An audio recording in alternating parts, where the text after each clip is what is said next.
Hi, welcome to Hodge Pod. And we have a really special podcast today, something that's near and dear to my heart, which is music and music healing. And I have a very, very special couple of guests, Sherry Finzer. Hi, Sherry. And Hello. Bobby Hipperson. And I'm going to give you a little background on Sherry. Sherry is a flautist and composer based in Phoenix, Arizona, who has spent the better part of 2 decades exploring how music can support healing. She plays everything from concert flute down to the low alto, bass, and contrabass flutes, along with a wide range of Native American style flutes. And her sound has found its way onto Sirius XM's Spa channel, Pandora, Spotify, Calm Radio, and even PBS. She's released well over 400 tracks, collaborated with a long list of respected musicians, and was part of a Grammy-nominated album. Beyond her own music, Sherry runs Heart Dance Records, a label built around healing-focused artists, and Higher Level Media, a radio promotion company for instrumental musicians, of which I'm well aware of because I'm part of that. Yes. and she's, let's see, she has a certification through the Sound Healing Academy in the UK, and she's also a trauma-informed certified work she now brings into individual groups and corporate sound healing sessions through her company, Desert Heart Sound Healing. So welcome, Sherry. Thank you. And our other special guest is joining Sherry today is Bobby Hipperson, who was born and raised in Hawaii and served 4 years during the Vietnam War. He spent much of his career as a truck driver, a life that suited his love of travel and meeting people along the way. At 40, he went back to school full-time and earned a degree in teacher education, then returned to the open road. These days, Bobby lives in the northeastern corner of Wyoming, where he continues to follow what he calls a life of Kadiwampo, and we'll explain that later, traveling purposefully toward an unknown destination, a philosophy that shapes both his travels and his own path of personal healing. Sherry's music has become a meaningful part of that journey, a companion both on the road and in his healing process. And we brought him here today as sort of our expert witness on someone who's had an experience, because Sherry and I both know how music heals, and we've lived it, and we create it. So I'm going to start with you, Sherry. Why don't you tell us a little bit about your background and what got you into doing what you do? Sure. So I am originally from Rochester, New York, and as a kid, I started playing in band in elementary school. I was drawn to the flute for some reason. Played for several years. I was classically trained, studied privately, and then music kind of got put to the side for me. I got married and raised my family, and went back to it later in life. I was still playing classically back in Rochester, and then made a move to Phoenix in 2005. And it was basically starting over for me. I tried to get into the classical scene here, into orchestras, but once you're in an orchestra, you kind of stay there forever, until, I don't know, you decide not to play or you pass away. So it's really hard as a flutist to get into even a community orchestra. So I was teaching at a music studio in Phoenix, and there was a guitarist in the room next to me who was teaching guitar lessons, and I would hear him play. And I started talking to him, and he just created this beautiful new age music. And so we started playing together, doing some gigs, and did a recording. And it was then that I first toyed with the idea of learning to improvise, but I still, as a classical musician, was not comfortable at all playing something that was not written down on a piece of paper. And then, I don't know, luck just had it that there was a harpist that contacted me, and she was tired of playing for weddings, and she wanted to explore some Latin jazz music. And then about the same time, there was also a flamenco guitarist that was looking for a flutist to play in his band. And he said, well, you have to learn to improvise. So I just practiced and practiced and practiced, and it was kind of nerve-wracking. But once you do it, and once you can play by ear, it's so freeing, like to know you can just create from the heart. So I was at a corporate event, playing at a corporate event, and an engineer who was also a drummer was playing in another room in another band, and we started talking.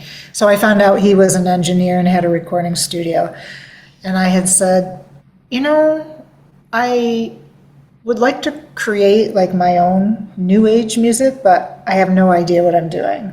And he said, oh, I can help you with that. And I went to the studio. I would record maybe little bits and pieces here and there. He would build some bed tracks for me, and I would play over it. And he sent me home one day because he said, you're playing too many notes. And I'm like, what are you talking about? He goes, no, the melody should be really, really simple, like, 3 notes. And I'm like, but I'm a flutist. I'm trained to play 100 notes in, 5 seconds. And he goes, no, you need to create space in the music to give people time to pause and reflect. And so he sent me home, and I was so mad because I really wanted to get a song done that day. And I did. I went home and thought about it. And I had to get over what I felt other people were going to think. So I was worried about the flute community saying, oh my God, she recorded a song with 3 notes in it, And so I had to get over that. And I just started recording, and I love being in the recording studio. I love creating just from the heart, whether it's solo flute or I'm collaborating with a guitarist or a pianist. Like that's what lights my soul, I feel I was given the talent for a purpose, and I just want to give it back. And I didn't realize that people were using my music to help them with various conditions. In Scottsdale, they have art walks, and I would go down and play at Art Walk, and I had the backing tracks for my CDs. So I'd set up, in the day where people bought CDs, I'd set up my table with CDs. I remember those days. Yeah, I'd play along to my backing tracks, and people would come along and buy the CDs. And there was one day that somebody came along and they picked up my Sanctuary 2 CDs. So at that time I had 2 New Age CDs. And the guy said, oh, I use this to help me go to sleep. And then I still had the classical flutist brain where I was like, but no, you're supposed to be listening. Why are you sleeping to my music? And it was just like, wow, what can this music do, and how can I explore that more? So I've just been recording and creating, and then in 2020, during COVID, I had my music on an app called Insight Timer for several years, and when COVID hit, they reached out to a lot of musicians, yoga instructors, and there's people who do guided meditations on the app. And they said, we're going to start live streaming. Do you want to be one of the musicians that live streams? So I was one of the first musicians that they asked to do it. Had no idea what I was doing, trying to live stream. But I did it. And I would have hundreds of people watching me from all over the world. And they just started sharing how my music affected them. in so many different ways. And so I started connecting with all of these people, and that's how I came to know Bobby, because he was using my music and listening to my music on Insight Timer. And so it's just been this wonderful journey. And, you know, I'm always trying to learn. And a few years ago, I bought a set of singing bowls, the crystal singing bowls, and I started adding that to my live streams. And I've just collected more and more sound healing instruments. And then eventually got certified as a sound practitioner. And I do sound healing sessions too now. So Oh, that's great. I just always want to see how my music can help other people. Right. For me, it's been healing for me. You know, we know this as musicians, how music is healing. And just playing my flutes calms my nerve. I have to slow down my breathing, right? I have to control my breathing to play the instrument. And so that in itself is like resetting my nervous system.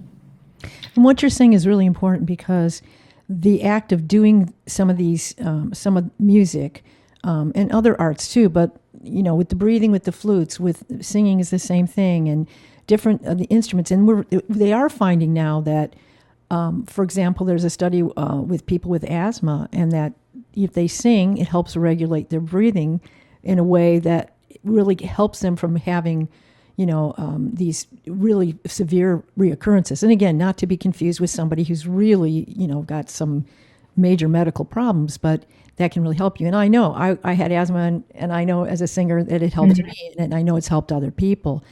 I love what you're saying, because your background in classical music, which I think for me personally as a musician, I think it creates a lot of depth in what you do, because it's kind of, I was kind of thinking about Miles Davis when you were talking about create more space, man. You know, it's like, you know, somebody who has a depth of knowledge of music, but chooses where to put that and how to put that. And in your case too, this idea of coming from the heart, how do you feel it? A lot of times, you know, instrumentalists and other musicians can be very much in their head. And we're kind of this idea of how do we take all of this and sort of edit it in a way where, you know, we can use it in a more a heartful way. And I think every musician plays from their heart. Every musician is connected. I mean, like you were saying, that's what we know as musicians. We could tell all the researchers, you know, yes, this is healing. We have to prove it, you know, but we know. And like you said, your own music healed you. I know mine did too. My whole journey and my project was that's part of it. Is that if it's healing you, it potentially can heal others. And I think that's an important part for people who are creating music, to allow yourself to let that come out and find ways to and to use it and then help other people. And that sounds like what you've done with your music for sure. Yeah, and I don't think I don't like the term new age so much, but it got a bad rap. Yeah, relaxing instrumental music, I like to call it. But it doesn't have to be just that style of music. For somebody else, it could be country music. Right, you know? Exactly. And that's what, and you know, there's a research who looked at, because they always used to say, oh, classical music is the most, you know, healing music that you should use. And this researcher researched it and said, no, actually, you know, active music is really something with a beat. Sometimes is really healing for people, because it correlates with your heartbeat. So we're learning all these different things about what is healing. All music is healing, basically. We can look at that. All music does something for people, but specifically, what are we looking to do? In your case, you have music that actually, from the feedback you've gotten, is calming to the nervous system. It's helping regulate somebody's nervous system. Yeah. So, and not that you probably could do other music that would be not that way too, but I mean, a lot of what you're doing and the feedback you've got, if somebody's relaxed enough, you can put them to sleep.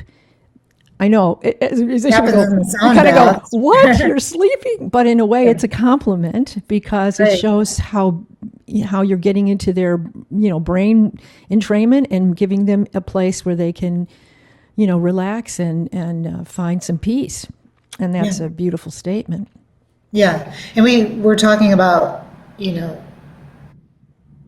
not using the claim that music itself is healing, but it can put people into that more relaxed state and calm their nervous system where they can begin to heal, begin to relax, begin to let go.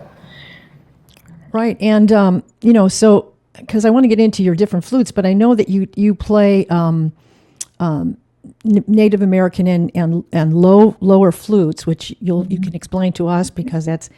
But just so that you know, there was a study done about that, and the peer review study measured brain waves during Native American flute playing, and it found the lower pitched flutes produced the strongest shift into alpha, which is a relaxing state.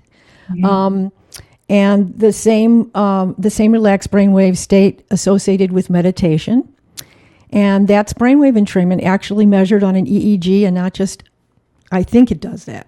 So there you go, Yeah. and that's what we're trying to say is we don't sometimes we didn't have all the tools to know what this does, but I think that having enough people give you feedback, I think that's I always look at that as qualitative.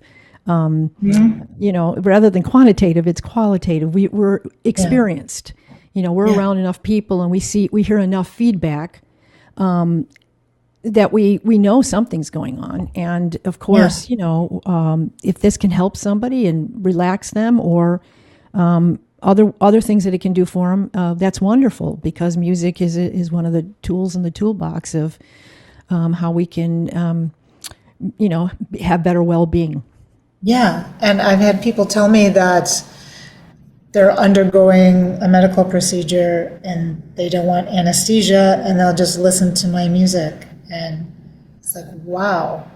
Well, and that's actually something that they're coming to as a means of when they are putting people under anesthesia, they are looking at actually using this because they now know, oh yeah, that is something that can be used. So we're moving into an area where I think more and more we're going to find it's an exciting time actually because more and more we're going to find that people the research says, hey, we can use this as a complementary tool, and I think that's your music is perfect for that, as well as a beautiful thing to listen to just musically. Thank you. So I want to talk about because I want to play a little. Maybe I should play a little bit of it first, and then you can talk about your flutes. This is, pardon me while I line this up, but this is a track or a live concert. It says The Tank. You want to tell us a little bit about Sure. what that is? Yeah, the Tank Center for the Sonic Arts.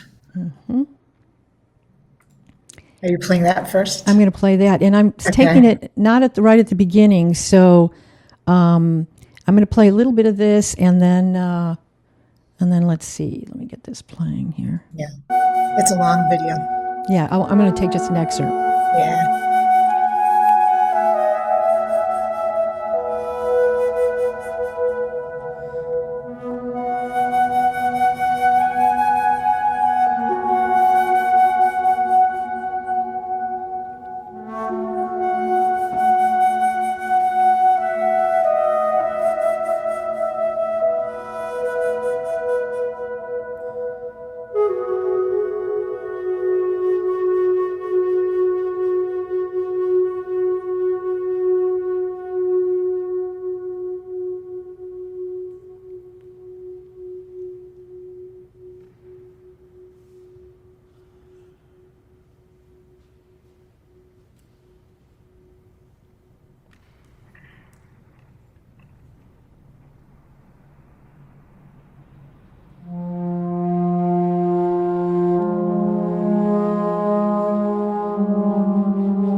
going to stop it here. I know it's not what I want to hear more, but since I've got this up on the screen, I was going to take it off, but maybe you can tell us about the different flute. Look at all those flutes. Yeah. So the first one that I was playing is an alto flute. So you can see it on the stand there, the one with a curved head joint. To the left of those are concert C flutes. So those are flutes that you would see in a band or orchestra. And they can be made from different materials. A basic flute that a beginner would learn on is usually a nickel with maybe some silver plating on it.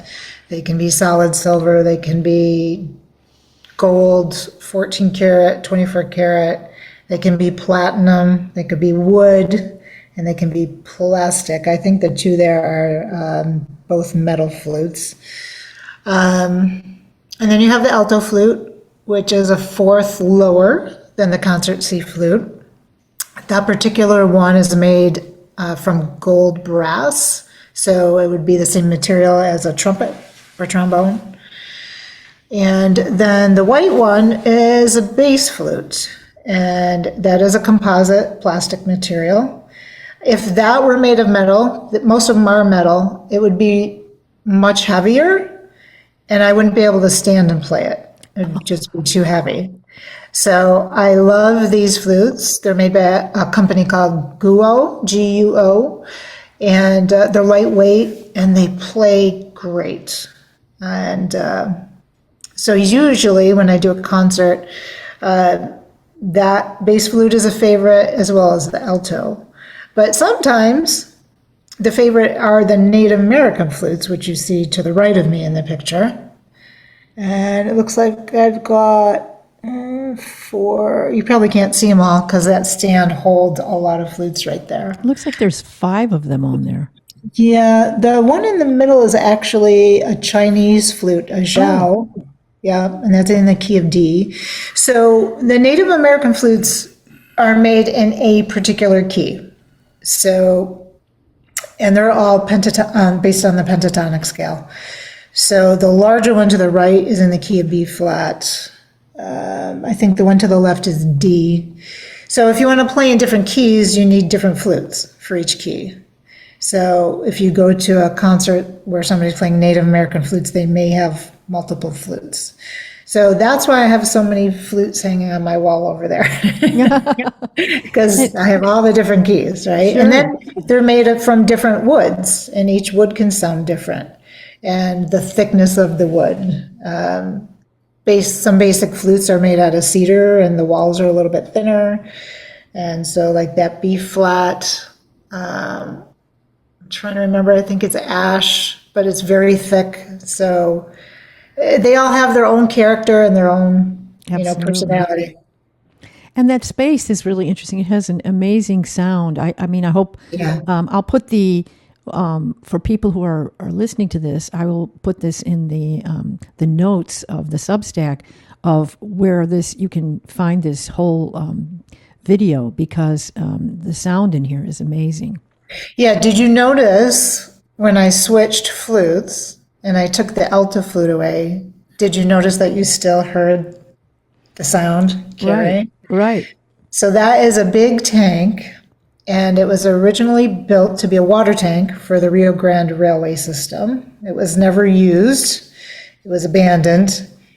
And then the town of Rangeley, Colorado, purchased it, had it moved to Rangeley for the electric company there. They put it on a hill.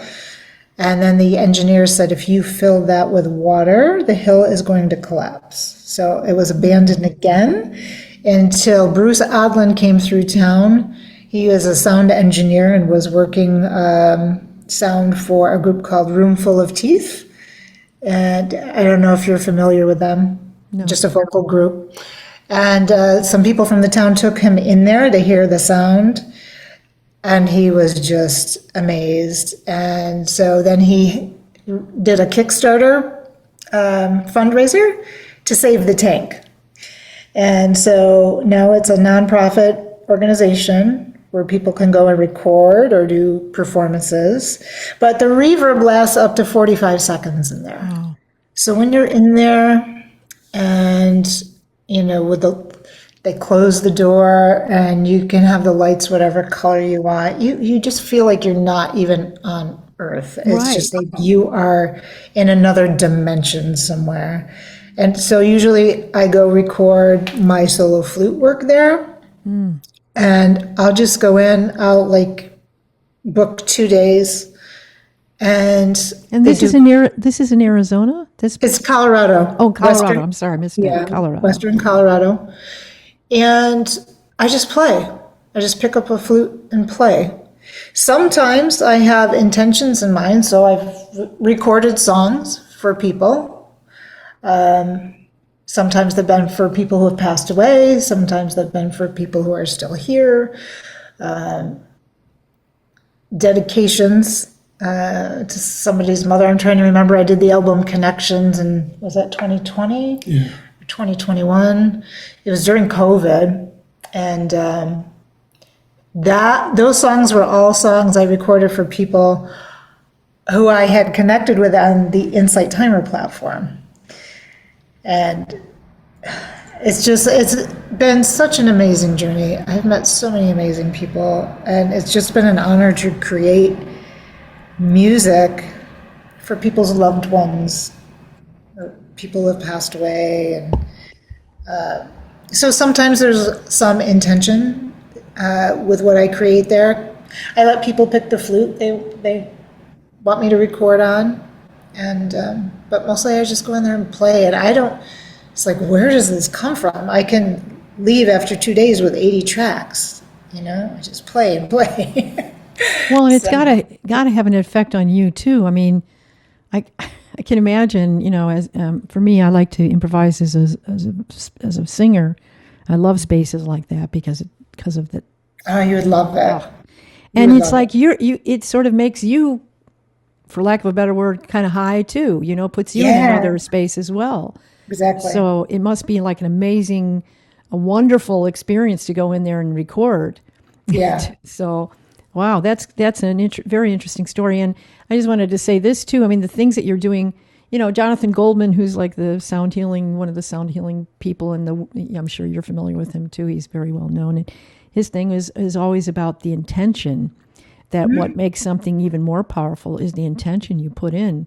So the fact that you're going in and doing things specifically with an intention, it is a very powerful experience for you and whoever's Yeah. receiving that.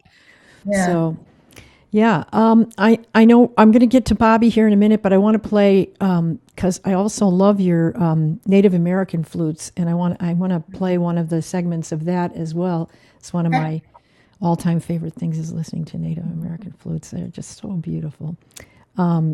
So here's this is from. Well, maybe you can tell us a little bit about this. Do you know this is your Call of the Wilderness? It's a recording you have, right? It's a CD you have. Yep. And that was recorded at the tank as well. Oh, there you go. So, Yeah. and this is a full album, right? That you have.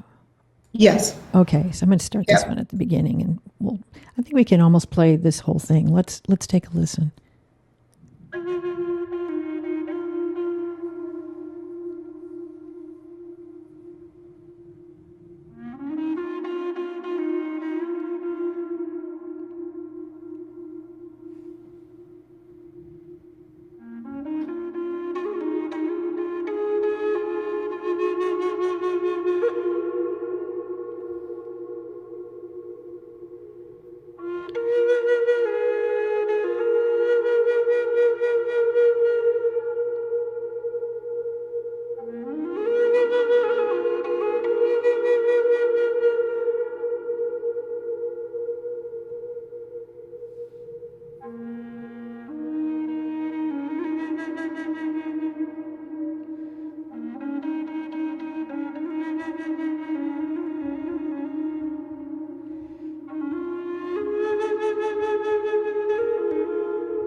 Cottywomple.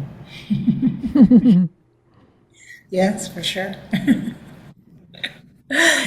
Yeah, that was my B flat Native American flute, the one that you saw on the right, Right. that last video.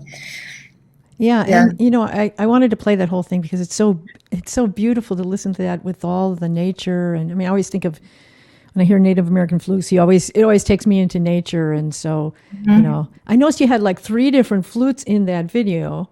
It, yeah. so the first one was really interesting. That what was that the B flat one or the first? No, I don't think that was in any of those videos. So I, a few years ago, I was divorced and purchased an RV. And the last 2 summers I went out in the RV and traveled around the country. And that was my eat, pray, love healing that. journey, right? So yeah, I would just go to different parks and different places and video. I use those for social media, so you can actually hear what I'm playing on social media when I post those. But the first flute in that video was actually what we call a drone. flute. So there's 2 flutes in one. And I could grab it and bring it over if you want to see it. Yeah, let's take a look. That's really interesting. Let me go get it. I was going to say that, that's on your YouTube channel. If any, I mean, I'll put that in so people who want to watch it. But what a lovely moment to just watch that and listen to the flute, right? Bobby, that's probably a nice thing, right? So, yeah, I think that's why I like the visual with it. It's beautiful too. Oh, that's wow! And I'm sure that's a handmade flute. Yeah, it was made by J.P. Gomez, who lives up in Sedona. And so you can see if you look at the end, there's actually two flutes. Can you? And they do make triple flutes. I've never tried play a one. little bit of it? Yeah. So the holes on this side will play the flute with the scale. The other side plays just one pitch. So oh, interesting. I don't think we can get it all in the picture, but that's all right. So that's the pitch. It's F. And then this side plays the scale.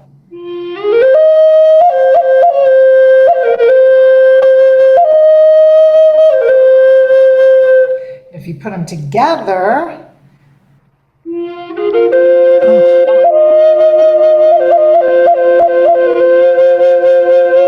yeah, and this one is certainly a favorite, I think, for many people. Oh yeah, that's magnificent. There's just something when you hear the 2 flutes together that really reaches the heart, I think. Mm-hmm.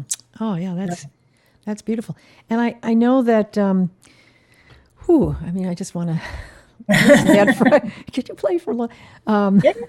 Yeah, I can see how people just, especially in a live situation. I imagine when, like in that place with the tank, if you're there. Oh man, that'd be amazing. Yeah.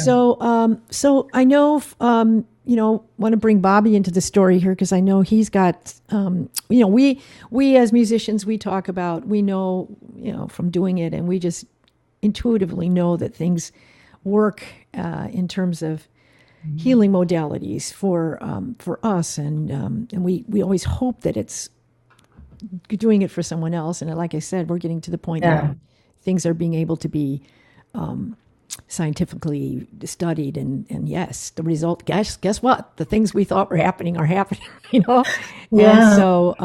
And so I'm always amazed. Like I know in my project just recently, which kind of blew my mind. I've had 2 people, I didn't ask them, they came to me and they started saying, I listened to your thing, and I had pain in my side. After I listened to it, it was gone. Mm-hmm. I'm not, I'm just making the music, and I'm just, some of mine was designated to have specific brainwave entrainment. That's true. But I'm still always amazed. And one lady said, this is the best sleep I've ever had. Wow. Just all these different comments that are coming from people, that their experience. And of course, I can't necessarily prove that, although I can prove the brainwave entrainments has scientific study around it. So I'm the same as with you, is because what you're dealing with is frequency.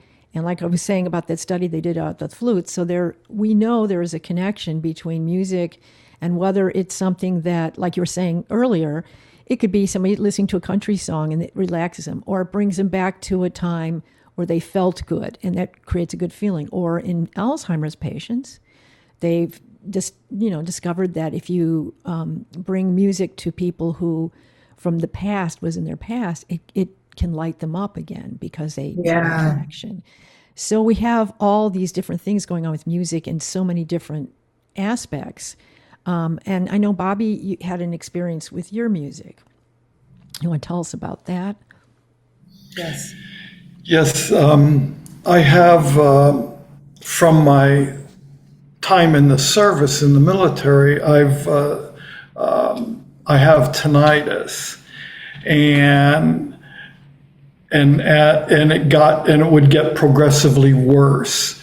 It got so bad that I could not pass the medical for the CDL. The medical CDL to continue driving. I couldn't pass that, the auditory part.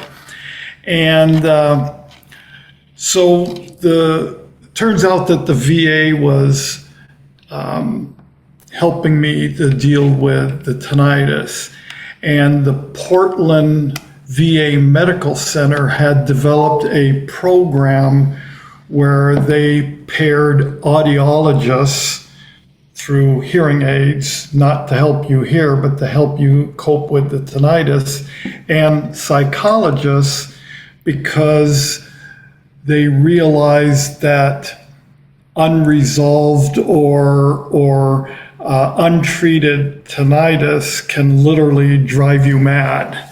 You know, the best way I describe to people is if the smoke alarms went off in your house and you couldn't turn them off and you couldn't leave your house, in short order, you'd be in dire straits. So that's what started all this.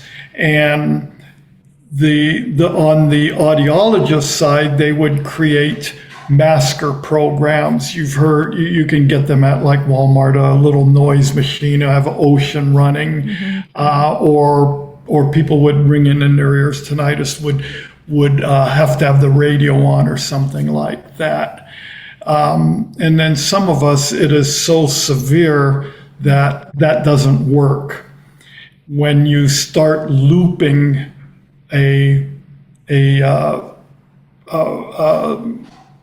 start looping sound in your head like oceans or whatever, then the looping sound becomes a distraction.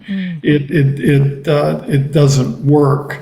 As my audiologist described, my silence is noise, so I need noise to get peace. And that program, coupled with the psychologists, part of their suggestion was to get into mindfulness. Well, when I first got into mindfulness meditation, it was done in silence. You know, sit on this cushion and meditate in silence. Well, that doesn't fly with me because my silence is noise. So it turns out that I found Insight Timer about the time of COVID. COVID didn't have anything to do with what I was doing, but that was the time period. So when I got onto the meditation app, Insight Timer, I stumbled upon Sherry Finzer's music. And music itself doesn't work as a masker program, because if you recognize it, there's a distraction. If it loops, there's a distraction. If you're hearing something, you want a noise that gets very close to the loudness and the frequency of the noise in your head to help hold it down. And I discovered relatively quickly that Sherry's flutes and a lot of the the Native American flutes was doing that. It was helping. And so I actually contacted Sherry, and she was very gracious. She sent me some of her tracks. And then it took me a while because nobody had ever thought of doing this before. Because I went back to my audiologist. I said, this music is helping me. So what I ended up doing was getting a lot of her music, downloading it, attaching it as a very, very long coping type of background sound, so that at the very end, what ended up happening is I would have hundreds of hours when you saw all the music that she had all attached and into my phone, and the phone had the ability to run my hearing aids with how they were designed, but in the background ran her music. And her music has been running in the background of my hearing aids for going on now 4 or 5 years nonstop. And because I have so much of it, my brain doesn't pick up a loop. And a lot of times I'm not aware that that it exists, but it holds down, it tempers, it eases the noise in my head. The healing part was not that it healed tinnitus. Tinnitus can't be healed. You just cope the best you can. But on the other hand of this program with the VA was the psychologist, because the fallout from having this incessant, loud, constant noise in your head is you develop anxiety, you develop depression, you have the depression and the anxiety is actually what the VA is treating me for as the fallout from this. What I learned over time, and I didn't know it, I'm not a musician, was that when Sherry's playing, when she would play her flute music, it was coming from the heart. I could pick that up. Because it was running nonstop, and I would sit there, and if I was all wound up or whatever, the music that she was playing was calming. The music that she was playing, I could pick that up. We have talked years later. There have been specific songs that Sherry had created, and me, states apart, all apart. I don't know her history. She doesn't know mine. I would talk to her about it, over messaging and all. I'd say, I got this feeling. We found out years later that the feeling that she had when she created it, I was picking up. It has helped to calm the anxiety. It has helped to calm the depression. Does depression or anxiety go away? No.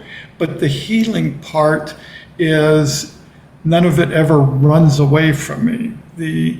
In my personal experience, I can say for me that the physical part that cannot be cured, and the emotional part that if left undealt with would run away and have disastrous consequences, has helped me immensely, and it has now become part of my life.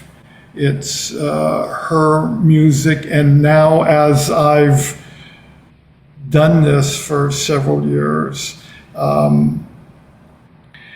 I can now expand out. There are different other musicians that play piano that does the same thing. So I have multiple playlists. And what has ended up happening is in my world, the Veterans Administration health side has actually espoused it. So there you can go to a VA medical center if you happen to live near one that's close enough to. I don't, so I can't go to one, but I can, I have Sherry's music that offers music therapy to help veterans like me with depression issues, tinnitus, PTSD especially, to help calm it down. So this is what her music has done, and has made a huge difference in my life.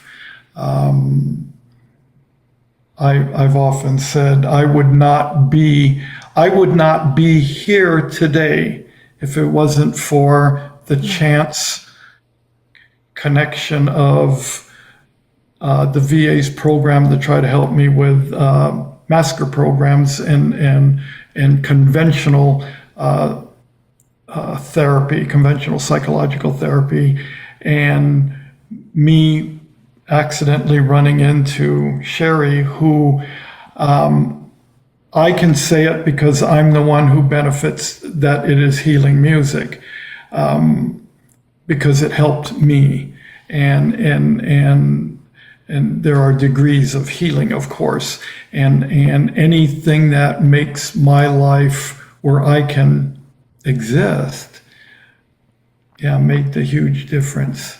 So that's how it all started.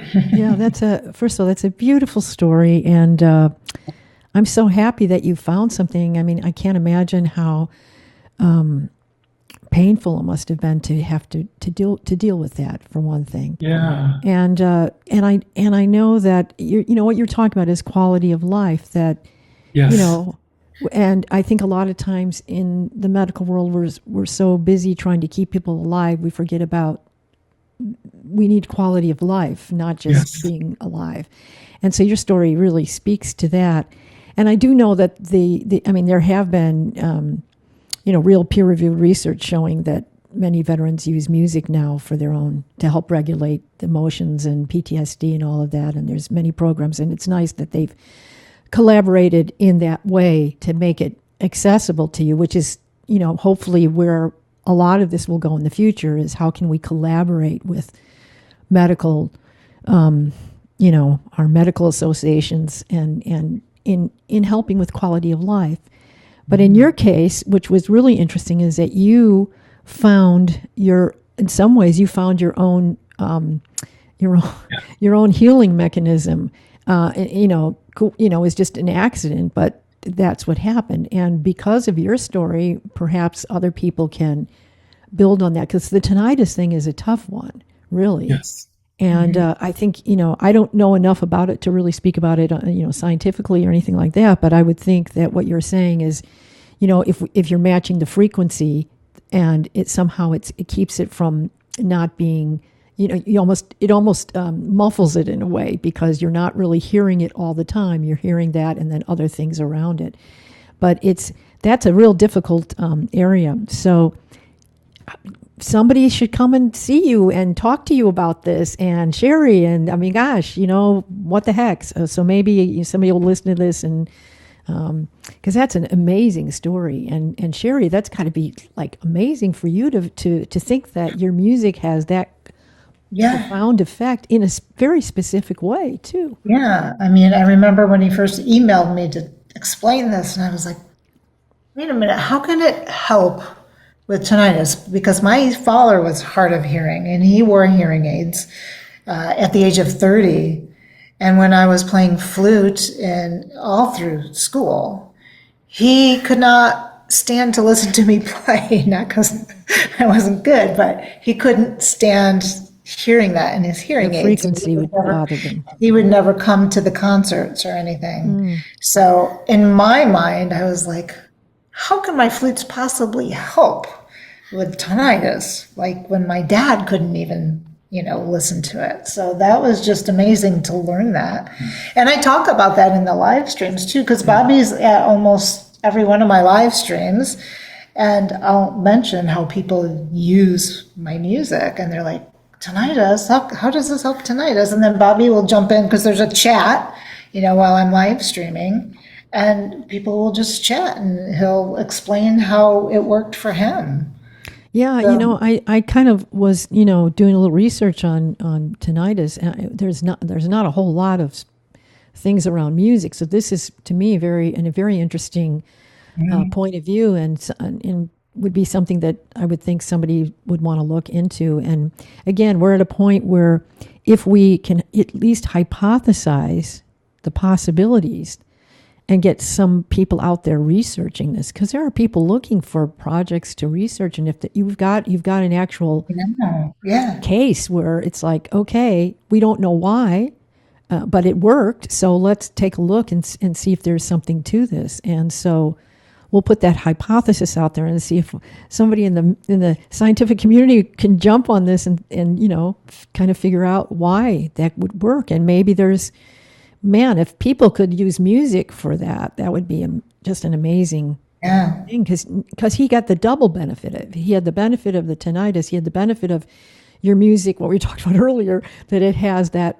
So now you're creating, especially for someone who's a vet, because they need that for the anxiety and the PTSD. So it's kind of a double situation of help. I mean, I think that's a very powerful thing. So yeah. But that's what we need more of. We need more of this kind of way for people to get help and get quality of life and do it in a way that's enjoyable. You get to hear beautiful music at the same time. Can't be too bad. And that's where we're at with all of these things. How can we use this music? And I mean, just the average person listening to your music is going to get a feeling, Sherry, of what you're doing. And, they don't have the degree of medical conditions that, Bobby has. But this is fantastic. So, for me, there was another story that you talked about with somebody had shaking hands. I think you mentioned. Oh, that was early on. Yeah. That was before I was even recording my own music. So the guitarist that I talked about at the beginning, where I first started playing with him when I moved to Phoenix, we did a recording, and it was of his music and another composer's music. And at the time, I was teaching group exercise at the YMCA, and I did a fundraiser for them. So I had my little trio come in and play, and I sold my CDs. So this woman, her name was Nancy, had purchased a CD, and she came into my class a couple of weeks later, and she was so excited. She's like, I just have to tell you this story before you teach your class. And I don't know if she had Parkinson's, but she told me that her hands would shake all the time, and she was not able to write or put her makeup on. And she said, something happens when I put your CD on. She goes, my hands stop shaking, and I can write, and I can put my makeup on. And she was so excited. And yeah, that helped me drive me into trying to explore what can I create to help people. Right.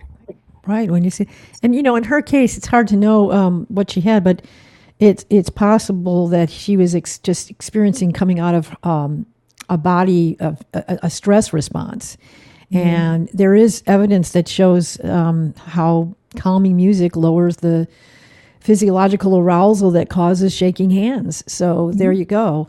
Now it's like things that are being discovered. And I know for Parkinson's, one of the things is rhythm. So if a Parkinson's patient, they get them to dance, so that they're in their body, they're creating a rhythm, and it claim that when they do that, they have it for that moment. It takes away their shaking. They're actually able to move without that. And I've seen amazing videos. Yeah, so there's so much with that we can use for music, the arts. Certainly, the music in the dancing part with the rhythm helps with Parkinson's patients, and of course we talked about Alzheimer's and earlier, but some of the things. So you and I are sort of on a same bit of a journey here. We sort of connect on many levels. I totally understand the coming from the classical one and feeling sort of the pressure of, because I felt that way too. I did a new age album back in 1990 something when I was singing jazz, and I put it under an alias. That's so is it out there? Can we find it? Yeah, it was based on the tarot cards. I was going to do the whole minor arcana, and we composed a music for each. I researched every card we did the water to start with. I never finished the rest of it, but I researched every single card, everything about it from all different tarot decks, and then we wrote music and poetry or lyrics to each one, so that I thought it would be an interesting experience since it's a visual experience to throw the cards. I thought what it would be like as an auditory experience to go with that, and then and so I had an alias. My alias was Emerald Joy, and I like it. Yeah.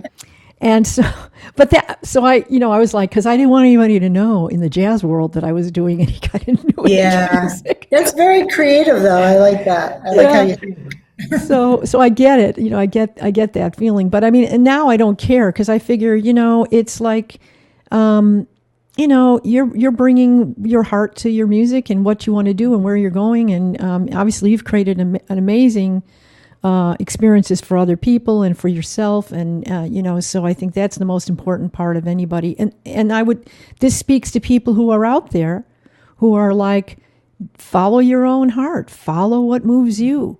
Listen to, because we do get sort of, should I do this? Should I do that? Follow your heart, follow what Yeah. moves you. Yeah. I 'Cause mean, I spent so much of my life trying to do what I thought others wanted me to do and not Yep. following my heart. So, yeah. And I read about this on Substack all the time, people going, I'm going to start following my heart, or I'm going to start doing the thing that really, and I think there's something very powerful about that, because if you do things that really move you, whatever they are, I mean, you could be very technical, but that really moves you. Great. But it's that pressure, when you feel like there's something you should do. I'm supposed to do this. Yeah, I'm supposed to do this. I mean, I'm glad I had all my training. I'm glad I have all that knowledge and the sophistication. I'm sure you are too. It was a good journey, and it really helped me. And that's fine, because sometimes we go through different chapters in our lives where now we're here. Yep. Yeah. So, and that might have helped from that last chapter, helped to this chapter.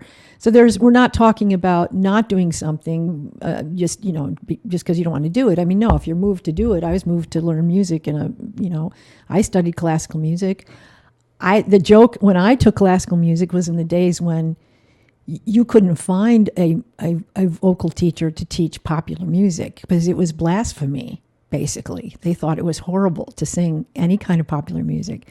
So I was at a conservatory studying classical music, singing that, and then I'd go and do my jazz stuff or popular stuff on the side. And I was fortunate enough to have some teachers who were open-minded. But I remember I was auditioning for the opera companies over in Europe, and by day I'd be doing that, and by night I had a jazz band with a different, a saxophone player from Poland and a pianist from German, and it was like I had to do both, but it was kind of like I had to kind of hide that part. Mm-hmm. And then in the jazz world, it can be just the opposite, where they get really snobby about stuff too. It isn't just the classical world. So I think you take what you want to learn from that. I mean, and you make it your own. And so, I used to teach. I used to have a flute studio, and I had, I don't know, maybe 25 students. And I had this one student who was, I think she was in 10th grade at the time. And I'm trying to teach her all the classical stuff, the etudes, the scales, solos. And she came in one day and she goes, I really don't like playing this music. And I was like, okay, what would you like to play? She goes, well, I really like the Beatles.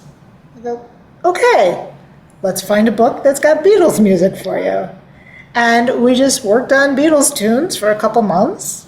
And then she was like, okay, we can do the other stuff again. But, right. It's like, if I had told her, no, we can't do Beatles music, she could possibly would have quit, So you got to let people explore and be, Yeah, and it's like it's their soup, That's how I look at it. It's like, what makes you you? Well, if I look at all the different musicians or things that inspired me, and now I look at who I am, I'm a combination of all those things. That's what makes you you. So I'm with you. I fortunately studied all kinds and sang all kinds of different music. So somebody comes in and they want to do musical theater, fine. But I might go, your voice is, you should try singing a classical song because you've got that. And then they'll try it and maybe they'll fall in love with it, or vice versa. You ought to try jazz. You have a good ear, and you might want to, because they like to improvise. So, I think staying open to where people are and introducing them, inspiring them, but letting them find what moves them is really important. Yeah. Unless they're going into it like, they're, they're in a university and that's what they have to do and Yeah. you have to move them through it. It's like, okay, but still, even my teachers I was really lucky to have teachers back then that were like, no, I'm okay with that, but I don't know how to teach you it, but I'll support you and I'll make sure your voice figure it doesn't out. Yeah. doesn't get harmed in the process. And so, that's what you got to do, because people are, we don't know where someone's going to turn up, and through their life. We don't know what's going to move them, inspire me. I had this young man come to me 4 years. He just graduated high school. I got him when he was middle school. And he was like, he had a hard time hitting pitches, and came in doing pop music, and that's fine with me. And I introduced him. I could tell that he had this voice. I was introducing him stuff. And then he went into musical theater, and he loves musical theater now. And he's just like, he's going to college for musical theater. It's like, you don't know, so, Yeah. just So you kind of help them find their passion. right. Help them find Doesn't their have to be passion. what we want. Right, exactly. Let's help them with what they want, what they're interested in. Right. So for you and me, I kind of wrote a little list of things where our journeys connect. And, breath is a shared instrument. I love that, because flutes are breath. I've always think of myself as a flute. So we have this breath, and that in itself is very, as we all know, and when people talk about anxiety or whatever, now, the breath is a very important thing, and in spiritual work. So you're already doing that with your flute. Yeah, just to play the flutes, like I have to slow everything down. So I think, Native American flutes are fairly easy to play. So I've been telling people, like, if you want to pick up an instrument, let's do the Native American flute. It's going to slow your breath down. It's going to calm your nervous system down. Like, you're going to have some healing benefits from it. But you said you felt that your voice was like a flute. I feel like my flutes are my voice. It's interesting. Yeah, isn't that interesting? It's like, I speak through my flutes. yeah. Yeah, I have one song in my recording. My recording's called Elemental Essence, and we connect because you're doing my radio promotion, so, and Yes. a wonderful job. And one of the tunes is called "Where the." I always forget the names of my songs. Where the wind dreams. And when I did it, I think about flutes when I'm singing, and I have a pan flute in there, and then I used my breath as the wind.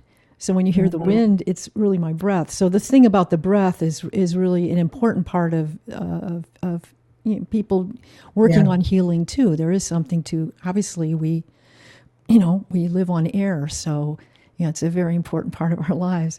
Another place is, it seems like we both kind of think in journeys instead of just tracks. Like I kind of connect with you, like mine was a little journey, and I know some of your recordings are journeys.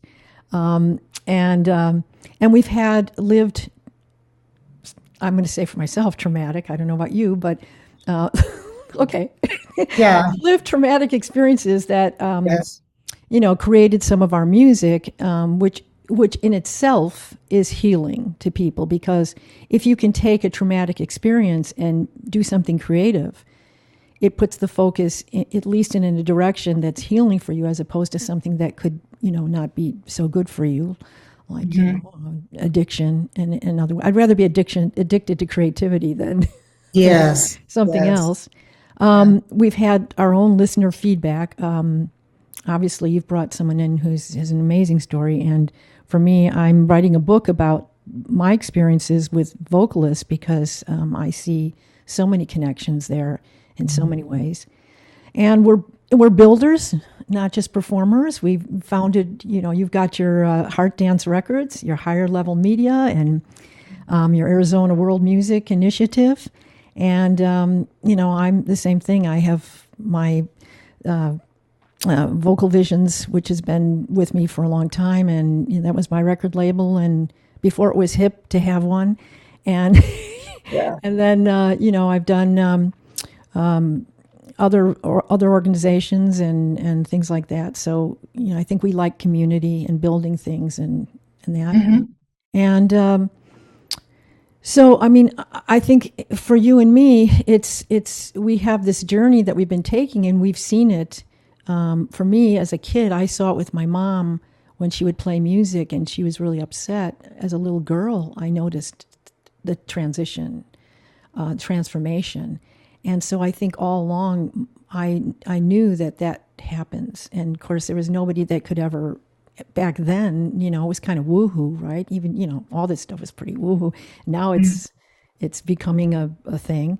And so I think, the journey that you and I are taking with this music and helping other people is, at least for me, I know it is very satisfying, to myself and It is.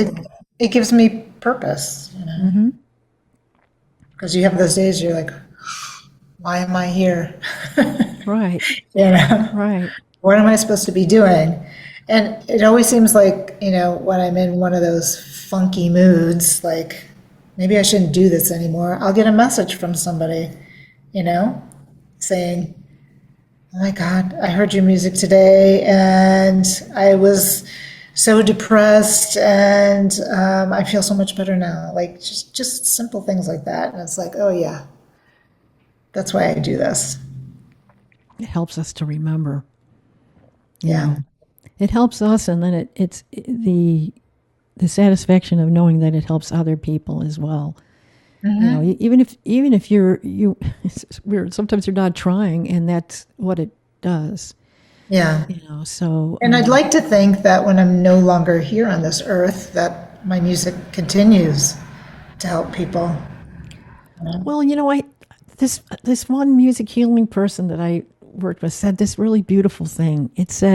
He said that, he's a scientist guy, and he said, when you put your frequency out into the world, it continues through the universe. And I just love that. And that's exactly what I think when I go into the tank and play. I just picture it going out to the universe and just reaching people who need it. Right. Because we don't know. We don't know. We're just humans with very, very minimal knowledge of. We think we know a lot, but we very limited knowledge about what all that's about. And so we may be. I mean, obviously, they talk about energy and frequency, and that's a really important thing in how we communicate and how we live. So I don't know, but I just observe. You observe. You keep doing it. My project was just came about as something that I wanted to connect it to nature. I also liked the video because you had so much with nature in there too. Yeah.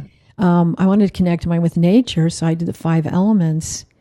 And then it wasn't like I was thinking, okay, I'm going to make this heal people. It's like, no, I just was creating these pieces. And then after I kind of got done, I was like, oh, this is really, it helped me. It actually really, I think it saved my life. I really do.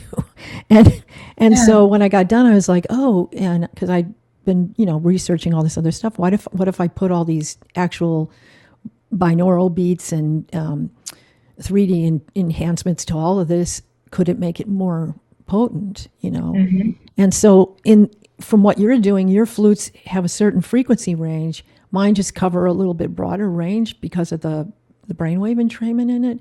So we're kind of doing the same thing, though. How long did it take you to complete your album? Well, the first song was not even, it was just going to be, I just did it to do it. And then I was going to make a single out of it, which I did. I had of course, it happened prior to my big traumatic experience. So then after that, I started wanting to make more music just to do it, to get something going. And then as I started to do it, I went, oh, wow, okay, maybe I'll just, make a project out of this. So I spent about 2 years, Yeah. And it's really good. And I think it'll help a lot of people. Yeah, I hope so. And it fulfilled a dream for me of, this is where my trajectory has always been, is that music heals. I mean, it's healed me through all my life. Yeah.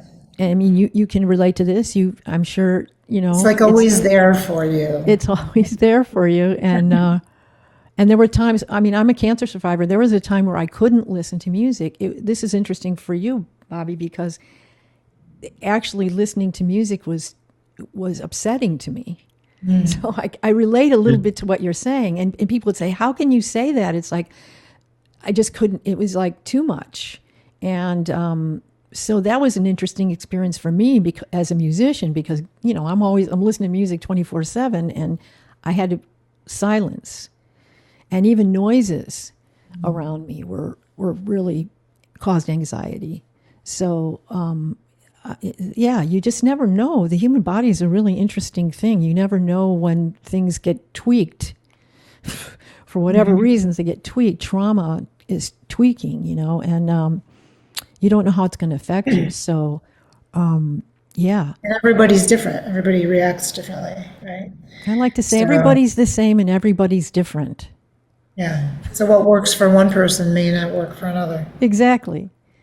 And that's why I think, it's very confusing in our times, because we're trying to put everybody in the same carton, and you can't. I mean, there are some things, like as a teacher, there's fundamentals, work for everybody, but just a little differently, right? Because you're with a student, you have to tweak it, because it's not that, but the fundamentals are still there. So I find that interesting in the medical world, because I think this works for everybody. I don't think that's true. I think you have to really look at the person, and that's what we don't take. And there's where quality of life comes in again. We don't necessarily take that all into consideration. Like, what worked for one vet isn't going to work for another vet, So we've got something that works, but now we've got this person who's got the situation. What can we do? And there is a place to be creative. Can we be creative? You and I as teachers, we do that. We go, okay, this person needs a little this. That's what we need more of in the medical world, and this collaboration of, somebody comes out of a surgery. I don't know if you guys have had this experience, but it's kind of like, okay, we're done. Bye. And it's like, but I've still got stuff to deal with. So we need to have more collaboration of how do we keep the quality of life with people? How do we help them? And sometimes it's not through medication. It's not through surgery. It's not through that. It's through something else. It doesn't mean it's taking anything away. It's collaborative. And so your music could be used in so many medical situations as a collaboration, clearly. So what's you've got a new thing that's out, Sherry? Yes. And maybe we should play a little bit of that. There's Sure. this beautiful song called the album is Cherry Blossoms, and it's with Greg Maroney. Yeah. He's a pianist who lives in rural Pennsylvania, the western part of Pennsylvania. Okay.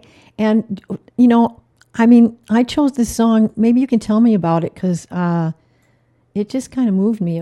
It's what remains when we let go. Is there anything we should know about what inspired you to write that? Well, it was a collaboration with Greg Maroney. So how that works with Greg, because he's in Pennsylvania, he'll record the piano track, send it to me, and then I create the flute part, play what I feel to it. But I thought it was appropriate because my journey over the last couple of years has been letting go of, let's just say, a lot of crap. I hear you. Right? And trying to move forward. So it's like if you release all of that, I don't want to get too deep here into, I'm with you. into our journeys, but just recently I went through a stage where I was feeling a lot of anger and resentment again.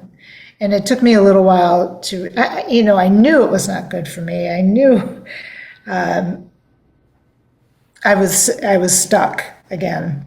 And it's weird how we move forward and then we're stuck, and we move forward and we're stuck. But I just realized that I didn't have the energy anymore to hang on to the anger and the resentments. And so I let go. And so I feel like I'm moving into a new chapter now. We have new chapters all the time. Yes. But yeah, so I like to think I'm letting go of the The worst excess baggage. the excess baggage. Thank you. And I want to keep the good stuff and Right. build on the good. The good. Right. And often letting go is to get a little bit, you know, on this, philosophical here. I can't help it. I'm a double sag. So, it's the letting go part that's really hard. And just even realizing you need to let something go is Yeah. a And even process. Bobby's been through similar journeys too. Right. And we've spoken a lot about that. So he's Right. had to let go of a lot of things over the last few years too. Yeah. So, Yeah. And I think, if we can do that, I mean, even though it's hard, the other side of it is, it's great, the idea of baggage, because, when you let go of baggage, you have a lighter journey, right? Yeah, so it's keeping yeah. that in mind. But it's not easy. I mean, it's like, some people talk about it like, well, I just let go. That's not, you got to go through it too. I mean, the anger, I had a conversation with somebody the other day about, you know, when people are really depressed, and it's like if they don't talk about it, and if you don't allow them to express where they're at, Yes. that doesn't help. That No, creates, because, yeah, I had a friend who was like really concerned that this anger had resurfaced in me again. And I just responded that, like, I'm no longer going to repress it. I'm going to express it because I held it in for decades. I can't do that anymore. I right. know it's good. And it's part of the healing journey. Absolutely. And the nice thing we have is music. At least we can do some music where, you know, we can sort of get some of that out in a Yeah. nice constructive way. But still, you have to express how you feel. And it's like, I think people are really uncomfortable with hearing people say that, but not realizing that because I say that today doesn't mean I'm going to feel like that forever. It doesn't mean it's going to be Right. like that tomorrow. But Right. if I can let it out now and and it's truthful, it's honest too. It's like we have a real problem in our society with being honest, you know. And it's like I understand you also don't want to you have to be somewhat diplomatic. You don't want to walk up to somebody and say something, that's inappropriate. I'm not saying that, but I think for ourselves, if we can be honest and if we can have people that can help us carry that or be present with us, because people want to fix it all the time. Well, you could do this and it's like, don't do that. Just be present with me, you Let's know? just allow people to have their feelings. Exactly. Just be a witness and be And let's okay with, listen. yeah, just Just listen listen. to them. Yeah. So I think that's a really, a very important statement at this time because there's a lot of that going around and there's a lot of anxiety, there's a lot of depression, there's a lot of confusion, there's a lot of fear, a lot of unsafe, not feeling safe, all of those things that are human. They're just human qualities. So to be able to sit with something and express it in a creative way is really lovely. So I'm going to share this song because now I was really drawn to this song, and now I know why. I see what's going on here. Okay, beautiful. I'm going to play the whole thing.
It's beautiful.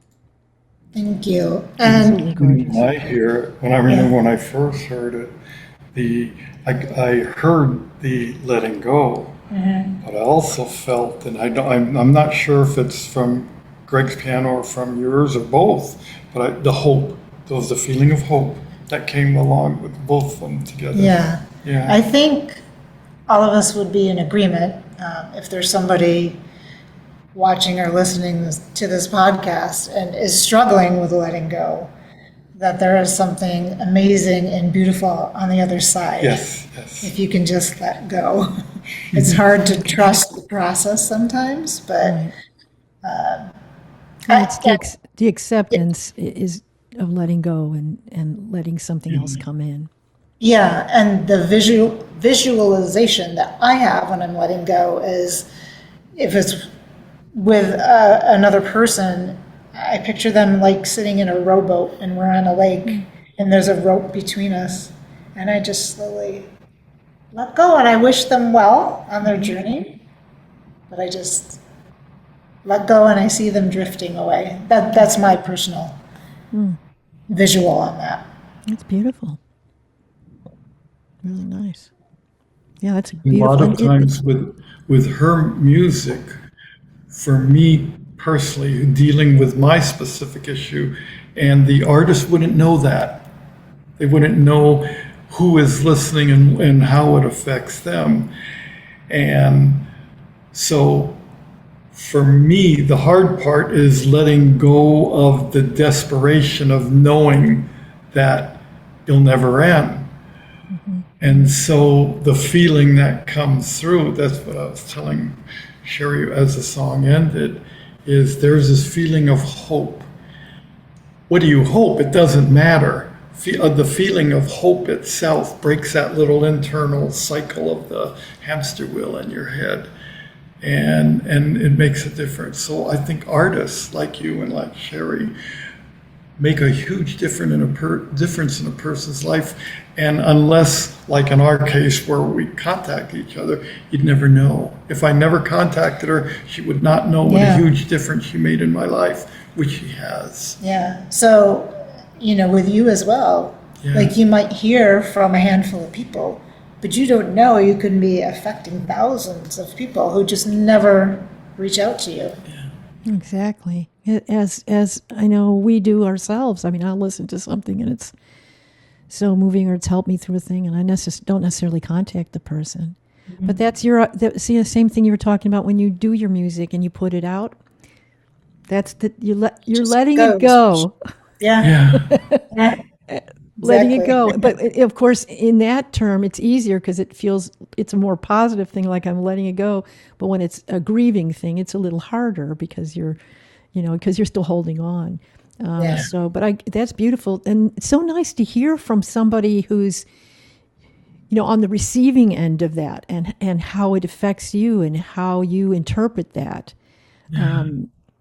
Earlier you were talking about something about how when you hear a song, and like, let's say we make a song and we have a certain image of what it is, and we never know how it's going to affect someone else, and that when somebody does get that image of it is so always so amazing to me. I had a friend who wrote this song, and he asked me to write lyrics to it, and I just listen to the music and listen to music. I like to write lyrics after the songs are written because I like to listen to the melodies and then arrange the lyrics that way.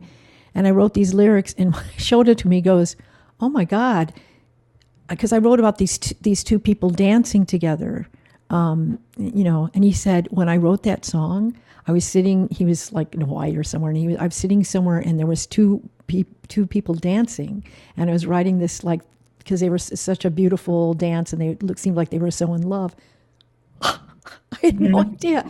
So I do think that those intentions, those whatever that is, we do pick those up, and we don't really understand how that all works yet, but we do. And that's why the intention is so important, of what we're putting behind it. And it doesn't have to be like, I think I'm going to write something that's for the world. I think it's the intention that we feel, like, the truthfulness we were talking about earlier, that you're being honest with yourself. You're being honest about where you are, and somebody can feel that, that honesty. Which is why when you hear music that, I know for me, I just go, it doesn't move me. And I think it's because it's very formulaic, or it doesn't really have the Sure. heart connection, Yeah.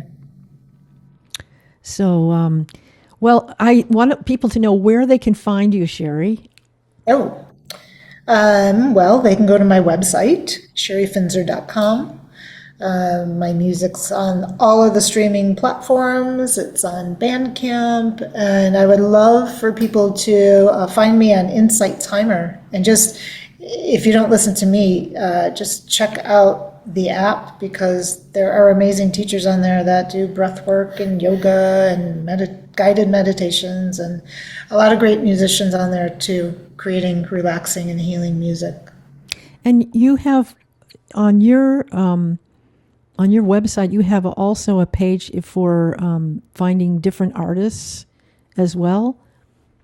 The one where you're featuring different artists on is it on Higher Level Media, or is it? The healing one? wellness. Yes, the The new wellness. catalog. Yeah. Tell us a little bit about that. Wellness and mindful music catalog. My goal with that is to help artists get their music into the hands of companies that are seeking that type of music, like yoga studios,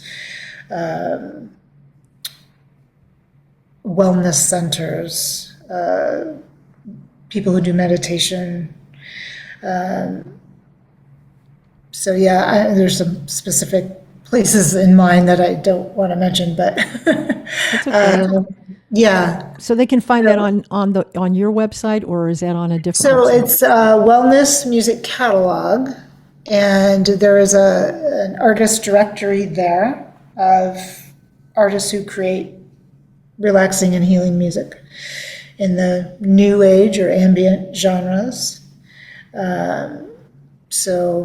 I think it's important, and that's part of the reason I created the label and grew the label and created the promotions company, because I understand how important this type of music is to help others. So, I could just do it for myself and promote myself, but overall, I feel like I know the healing power of music, and there are so many artists out there that are just wonderful, and I know that their music can help others. So that's kind of been my mission over the last, 12 years or so, to do this as more of a collective than, just me. Yeah, and you're building a beautiful community that way. And that's, again, part of your healing and your heartfulness and collaboration. I don't know if you could hear this, but while you were talking, I've got wind chimes going on in the back. I don't know if you could hear them, but I did hear some, but I didn't know if it was my chimes outside. yeah, it's here. I'm like, oh, perfect timing. You got like a little background, Nice. And Bobby, I want you to make sure you tell everybody your Cottywomple show. Tell us about that, because that's where you're at. Well, when you heal, whether it's a physical or an emotional or anything, you want to get out of that prior path, whether it's a physical or an emotional path that you've been treading on for years, and start a new one. Well, you can model that path, the new path, like the old one, or you can, at least for me, it's like, okay, get on that path and fiercely protect what you're doing and moving forward, and not be concerned about where you're going. Because once you do that, then you're living in the present. In the previous path, we're so worried about the past, or we're so worried about the future, that it never occurred to us to live. And so for me, Cottywomple is that fierce, that intense desire to journey to a vague or unknown destination. Doesn't matter, because that's tomorrow. Tomorrow may never show up. But what's important is today, and I'm certainly not dragging what I was, letting go, right? Let go of those things in the past. That's where that taking the Cottywomple was originally for, physical travel, buy a plane ticket, a train ticket, or whatever. But you can apply that to life. And I do both. So like I said, I got on the airplane to come here. I had absolutely no idea. And we've had one heck of a great adventure in the last few days. And the same with my personal life. Let go of all the things in the past. Don't really have much of a clue of what's going to happen in the future. But today is a wonderful day. And he was telling me the other day when he was at home, he just opened the door and walked out not knowing where he was going or what he was going to do, and he had this amazing day. Yeah. What you're saying there is it's really important, because you're absolutely right. We really don't know, and to have a point of view like that which is, what all the spiritual leaders talk about, is being present, being where we are today, because, the future we don't know, and the past is gone, and so many of us live. It would have never happened if I hadn't run into Sherry's music There you almost go. 6 years ago. Yes. So You were the inspiration for all of this. yeah. It's so great to see these intersections, of people. Yeah. Like, Yes. I'm fascinated by that, how people connect and how it affects your life. But this has been a wonderful conversation for me too, because I'm kind of in the same place where all you guys are. I have no idea. I'm in a Cottywomple situation, so it's nice to know I'm not alone. And And I'm in a letting go big time situation and have been for a while. And it's, so all the music helps us. It helps us to move through it, and Yes. it guides us sometimes too, So I want to thank both of you for being here today and talking with me. Is there anything anything else? Oh, well, is there anything else you'd like to say before we close out? It's a lot. I can't think of anything. It's a lot of territory. We did talk about a lot. Yeah. Good. That's good. And you need to And be I'm heard. happy- You're amazing, Sherry. Really. And I'm happy to have met you today. And I'm happy to have met you today. You've just your story is amazing, and the fact that you what I like about your story in particular is that you didn't just give up. You kept thinking about you're trying to find what could heal you, and I think that was probably the most important part of your story is you didn't give up on you. So. Yeah, I had a friend, Bobby met a friend of mine the other day. She sent me a text afterwards and said, I just loved meeting Bobby. I loved his spirit, and I hope, your enthusiasm, and I hope that, he rubs off on me to be less cranky now. Well, and He's just got such a great attitude. Yeah, I mean, the energy of a person. We talk about music, but the energy of a person. There's people you're around, and you walk away, and you feel, you feel uplifted, and then some people you just, So it's you are one of those. You're the light, Bobby. And you too, Sherry. So, two lights hanging out together. That's got to be a powerful experience. So, but I thank you. Don't go anywhere. Okay. When I close up, you and I will talk. But for everybody else out there listening, I hope this was as good of an experience for you as it sure was for me. And so get the music, listen to it, tell other people about it, and let's find some scientists to see what's going on there, so other people can be helped too. So. Thank you both for being here, and I appreciate it. Thank you. Thank you. Take good care.